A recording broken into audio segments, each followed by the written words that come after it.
안녕하세요, 구독자 여러분.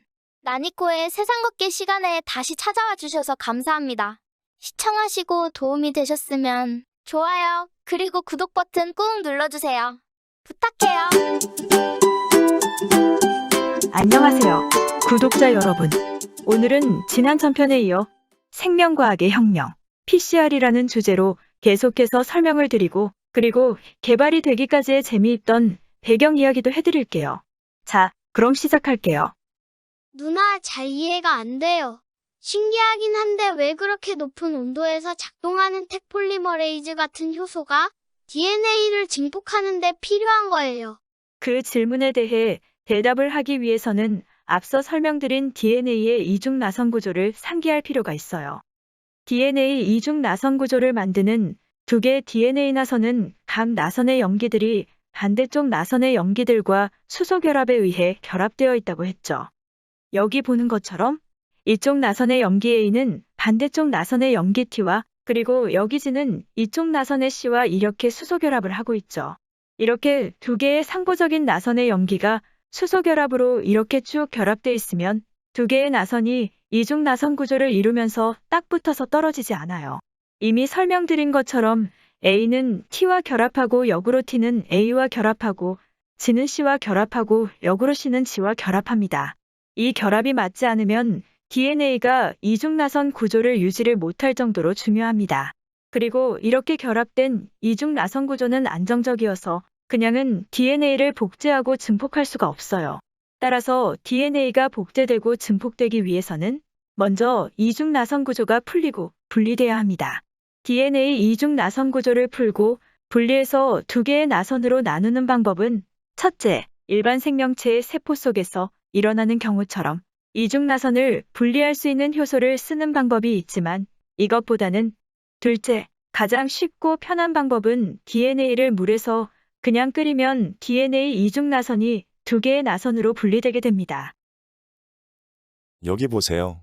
온도가 점점 올라가니까 DNA의 이중나선이 분리되어 풀리죠. 온도를 올리니까 DNA 이중나선을 유지해주던 수소결합이 깨지고 나선이 풀리게 되는 거죠. 그리고 그렇게 DNA 이중나선이 두 개의 나선으로 분리된 후 온도를 서서히 낮추게 되면 프라이머, 우리말로는 DNA 복제 출발물질이나 시발제라고 번역할 수 있는 이 프라이머 물질이 풀려서 분리된 각 DNA 나선에 붙게 되고 이 프라이머를 출발점으로 해서 DNA 폴리머레이즈, 즉 DNA 중합효소에 의해 상부적인 DNA 나선이 합성되어 이중나선 DNA가 만들어지게 됩니다. 즉, 이중나선 DNA가 한 개에서 두 개가 만들어지게 된 거죠. 그리고 나서 또 온도를 95도씨, 100도씨로 올려주면 다시 DNA 이중나선이 두 개의 나선으로 분리되고 다시 온도를 서서히 낮추면 앞서 설명드린 프라이머가 분리된 각 DNA 나선에 붙게 되고 다시 프라이머를 시발점으로 해서 DNA 중합효소에 의해 상부적인 DNA 나선들이 합성되어 이중나선의 DNA가 또 만들어지게 됩니다. 이렇게 온도를 올렸다가 낮췄다를 반복하면 한 사이클마다 2배의 DNA가 만들어지고 사이클을 4회 반복하면 16배, 30회 하면 결과적으로 10억 7,374만 1,824배만큼의 약 10억 배의 DNA가 만들어지게 되는 거죠. 이 방법이 바로 PCR의 기본 원리예요. 자, 그러면 앞에서 한 질문에 대한 답변을 할게요. 여기 보면 사이클이 온도가 95도씨, 100도씨로 올라갔다가 내려오고 또 올라갔다가 내려오고를 반복하죠. 여기에 사람 몸속에 있는 것과 같이 섭씨 37도에서 작동하는 DNA 중합효소 단백질을 넣어보세요. 그럼 어떻게 되겠어요? 몇 사이클이 돌기도 전에 DNA 중합효소 단백질이 다 망가져서 기능을 할 수 없게 되겠죠. DNA 중합효소가 마치 달걀을 끓는 물에서 익힌 것처럼 똑같이 되는 거죠. 하지만 PCR에 쓰는 택폴리머레이즈 중합효소는 어디에서 온 거죠? 바로 옐로우스톤의 뜨거운 온천에서 살고 있는 설머스 아쿠아티쿠스 박테리아에서 얻어낸 거죠. 그럼 이 택폴리머레이즈는 PCR 과정 중에서 온도가 올라갔다 내려갔다를 반복해도 어떻겠어요? 견뎌낼 수 있겠죠? 기가 막힌 아이디어죠? 누나, 그러니까 누나 말을 요약하면 DNA를 복제해서 증폭하려면 온도를 높이 올렸다 내렸다를 반복해야 하는데 보통 사람이나 일반 생명체에 들어있는 DNA 중합효소를 쓰면 높은 온도에서 다 죽어버리니까 높은 온도에서도 견딜 수 있는 DNA 중합효소를 옐로우스톤 같은 뜨거운 온천에서 살고 있는 박테리아에서 추출해서 PCR에 쓰게 됐다는 말이군요. 알겠습니다. 다음. 이제 왜 세계의 많은 과학자들이 그 추운 남극 같은 극한 지역에서 연구를 하고 있는지 이해가 되시죠? 그러나 브록 교수가 썰머스 아쿠아티쿠스 박테리아를 발견하기는 했지만 택폴리머레이즈라는 DNA 중합효소를 그 박테리아에서 추출해서 PCR 기술을 최초로 발명한 사람은 이 PCR에 대한 연구로 1993년 노벨상을 수상한 캐리 멀리스입니다.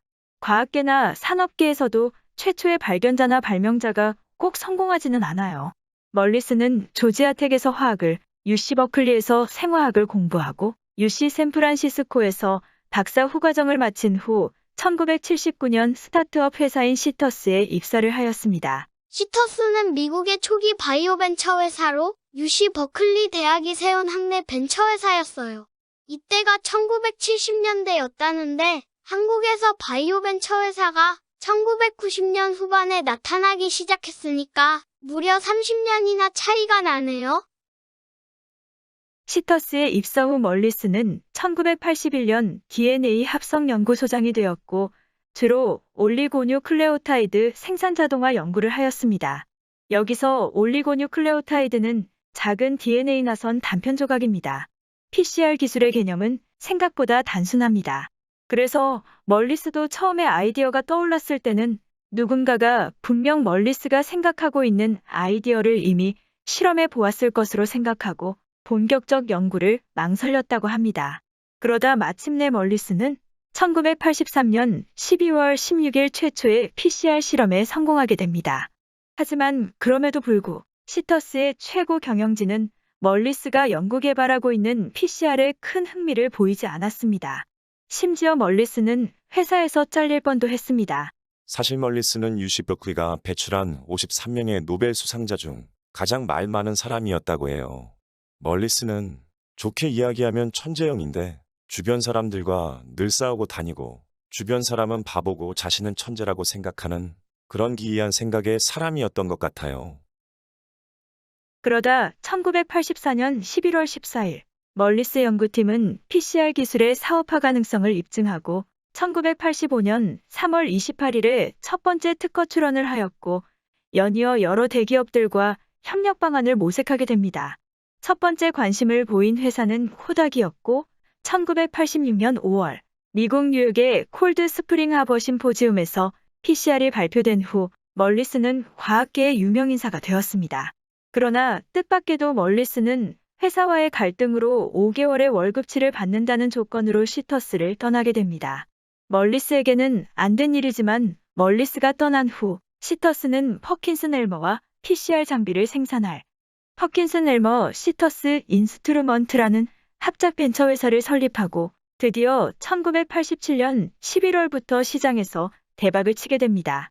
1989년 1월에는 스위스의 다국적 제약사인 로슈가 3천만 불의 연구비를 5년간 지원하고 별도의 로열티를 지불한다는 라이센싱 계약을 하게 됩니다. 그리고는 다시 1991년 초 로슈는 시터스의 PCR 특허를 3억 달러에 모두 인수하게 됩니다. 뭐? 계약금 3억 불 더하기 로얄티 3천만 불. 대박, 대박, 대박, 대박. 경사났네. 경사났어. 당시만 하더라도 로슈가 바가지를 썼다는 평가도 있었지만 PCR이 1990년대 중반 이후부터 과학기술계뿐만 아니라 의료계에서도 필수 불가결한 진단수단으로 자리매김을 하게 됨에 따라 제품 생산 판매 수익 외에 로열티 수익만 2 빌리언 달러, 우리 돈으로 약 2조 3천억에 달한다니 어마어마한 성공을 거둔 거죠. 한국에서도 이런 PCR을 이용한 DNA 검사가 1990년대 후반부터 본격 사용하게 되었는데 주로 B형 간염이나 에이즈 검사에 많이 활용이 되기 시작했지요. 의사들도 처음에는 PCR 검사의 별 필요성을 느끼지 못하다가 이제는 환자에게 보다 질 좋은 치료를 제공하기 위해서는 꼭 필요한 진단검사가 되었죠. 지금까지 PCR의 원리를 대략 설명드리고 개발 배경 뒷얘기를 말씀드렸는데 여러분 혹시 다른 궁금한 생각이나 이해 안 되는 부분이 있으세요? 누나, 질문 있어요.